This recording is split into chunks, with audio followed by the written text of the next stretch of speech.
Good morning, YouTube, and welcome back to the channel. If you're new here, my name is Brittany, and today I am going to be heading out a little bit earlier than normal to do my chores. It's about 5:15, and as soon as I get done with this little cup of coffee that I've got left, we are going to head outside and get those chores done. Reason for that, when I'm doing my chores, I try to get them done while Kyle is still in the house because our baby monitor is out of range when I go out to check on Dolly, and sometimes I can't pick it up in the chicken house either. So somebody's got to be in the house with Maggie to make sure if she wakes up, somebody's here to take care of her. And Kyle has to leave early today, so I have to get my chores done earlier. He has to leave early because we are baling alfalfa. He had mowed it and raked it and everything and was trying to bale it yesterday, but it just kept getting too hot and it was drying out, and it was just no good to bale. So he's got to get that baled today before the dew is off of it. So he's going to leave the house at 6 o'clock this morning to go get that done. And so, like I said, it's about 5:15. It's a lot earlier than I normally go out. It's still dark outside. I normally wait until the sun comes up right around 6 to go do my chores, but I've got to get them done and out of the way so Kyle can go take care of the alfalfa. The alfalfa is one of our main sources of income, so it has to be taken care of. And they're also working on planting corn and beans. I think they're just about done with corn, and we'll be moving into beans here soon. So we are extremely busy. I think I've mentioned this in a couple other videos, but I wake up at 3 o'clock in the morning.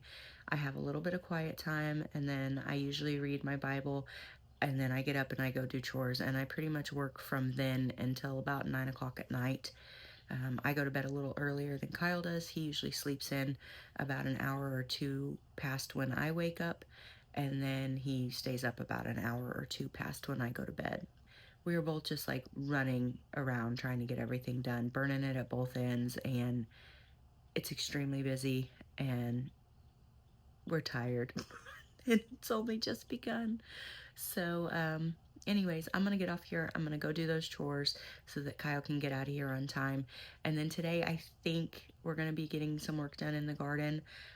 It really is just going to depend, with Kyle being gone earlier than normal and with being so busy right now. He's probably not going to come home for lunch. He's probably going to take a lunch, and then he's probably going to be late getting in this evening. So I've got the kids all day.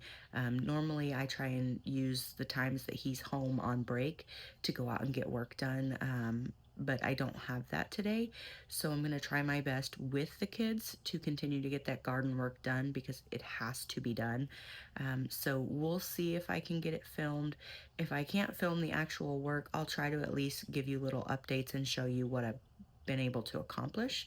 But we'll just have to see. We're gonna just go with the flow and see how much we can get done. So let's go do the chores. The moon is still up. Good morning, Murphy. That's my dog making all that noise. I would say Murphy is excited for his breakfast a little early.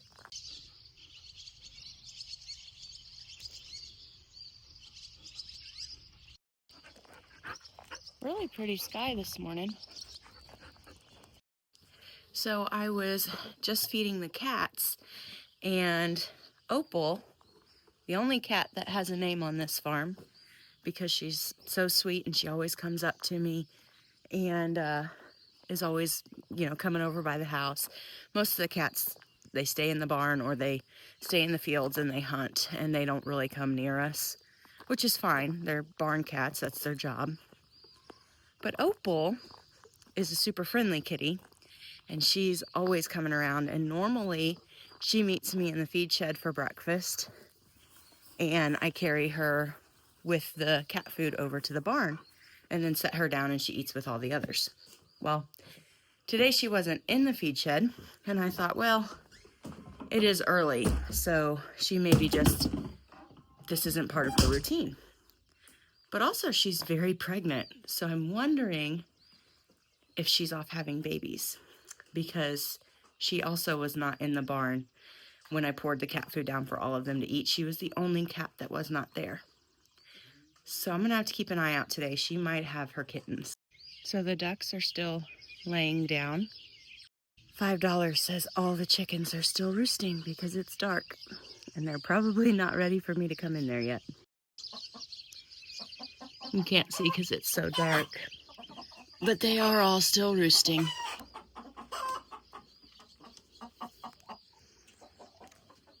Good morning, ladies. Good morning. This is Speckles. I call him Speckles because he has all the speckles on his back. Our other rooster I called Curly because he has a longer tail feather that curls a little bit. I mentioned in one of my recent videos that since we've had the chickens out on pasture, they're not going through as much of their feed.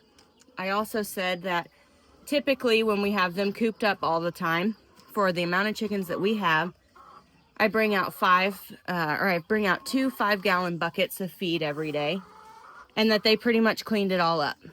Well, they've been out on pasture for about 2, maybe 3 weeks now, and I'm bringing out 1 5-gallon bucket of feed every day, and there's still feed every morning. So that means they're not even going through half of the feed that they were previously going through. Give me just a minute. I can't do all of this one-handed because I got to get all these birds off the nesting boxes. And this little girl is sitting on her little clutch, so we got to do something about these birdie girls. There's Curly. He's a little bit bigger rooster, and as you can see, his tail feathers curl down a little bit more. So there's Curly. And over here eating is Speckles. And they're actually both very nice. I like having the roosters. It seems to make the hens a little bit happier. But we don't deal with mean roosters. They go in the crock pot. And these guys are pretty nice.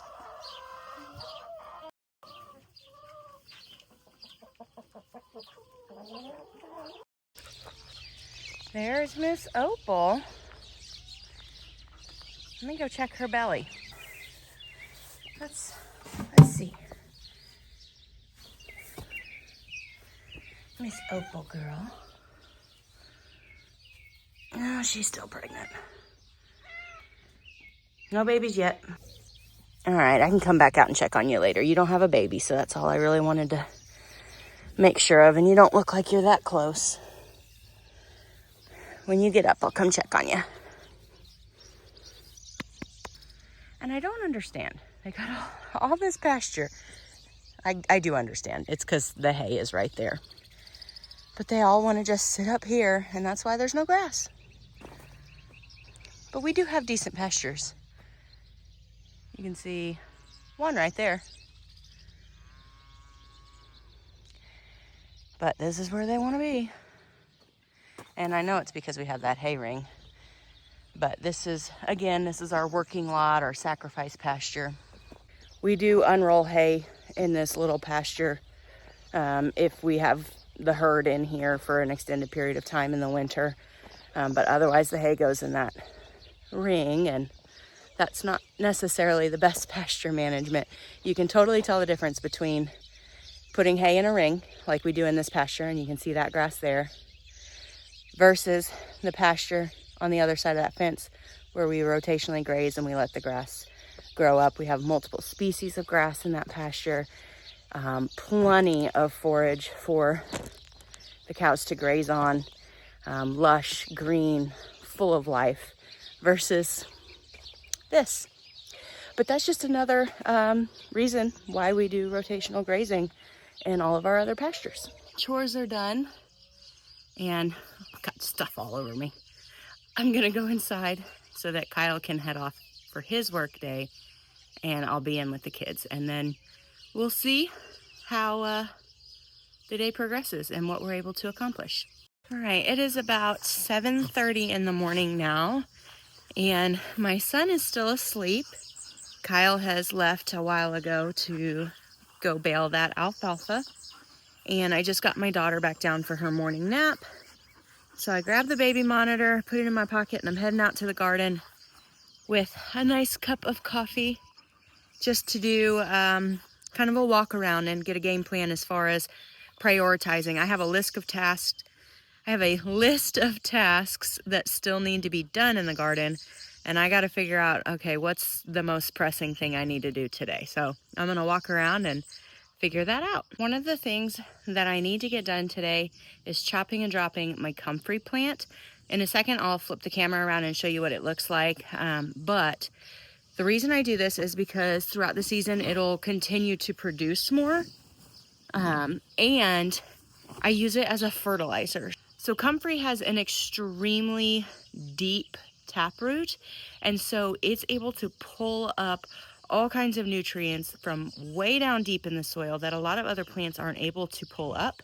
And by chopping and dropping their leaves and turning it into a like comfrey composted fertilizer, you're able to provide those nutrients to your other plants. And so it works really well.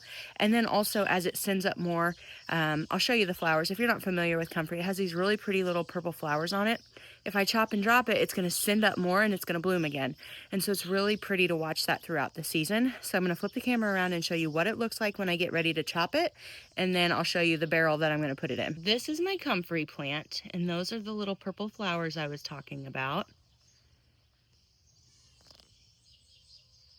And this is what it looks like. As you can see, it's already started kind of falling over.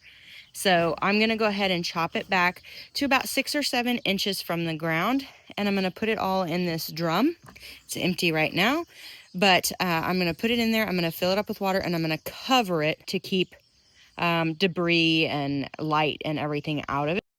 You want to put this somewhere not where you sit and enjoy a cup of coffee, not close to the house. This stuff reeks.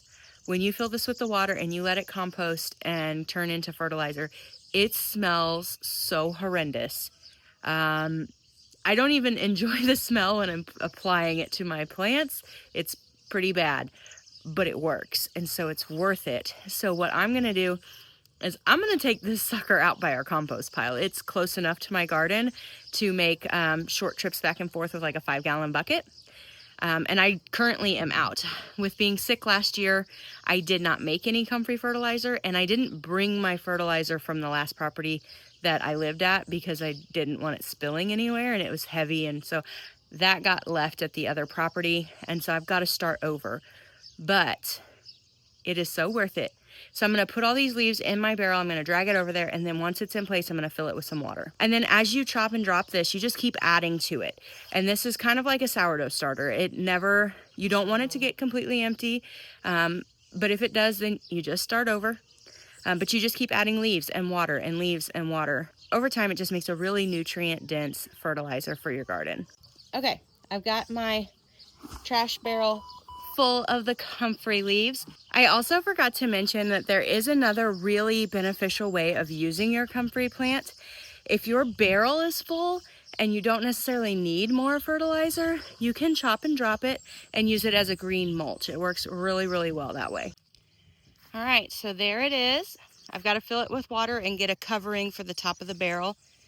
But if I pan out, you can see my little pasture garden is right there where I will put all of my winter squash and pumpkins. That'll just be kind of the pumpkin patch, if you will. And then if we pan over, there's my main garden. So close enough, but also far enough away that I don't have to smell it all the time.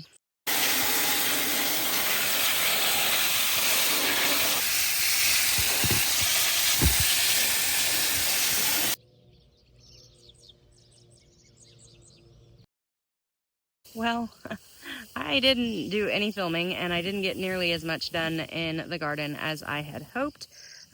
Pretty much from the minute I got up, my day just kind of got derailed. Also ended up falling in the garden today, and while I didn't break anything, I'm hurting. So I had to go inside and take quite a bit of a break and ice my ankle. It was swollen, and basically what happened was I slipped on some mud and fell, but I fell pretty hard and I landed on my propane tank. So that didn't feel very good. I have a bruised rib, not like an actual bruised rib. I have a bruise on my ribs and a pretty big bruise on my thigh and a swollen ankle and a sore wrist. So that was fun. So now I'm out here watering. I have one row of tomatoes yet to plant, and I'm going to plant those here just as soon. You can kind of tell the sun is still beating down on them. So I'm watering the stuff that's in the shade, and as soon as that sun goes down a little bit more, I'm going to plant that final row, water down there, take a shower, and go to bed. And hopefully we'll have a better day tomorrow. I have a dentist appointment, and so does Miles in the morning. So after we get our teeth cleaned, I'm going to run to the grocery store while we're going to be in town and come back. I also have to get my store ready. My farm store is opening for the season next week, so I've got a lot of work to do. So we'll see what we bring you along for the rest of this week. I apologize that I didn't get more done today and I didn't film much for you, but that's just life. But anyways, thank you guys so much for watching. I'm going to go ahead and finish watering, get those tomatoes planted, and head on in. And so I'm going to wrap the video up here. Thank you again for watching, and I will catch you in the next video.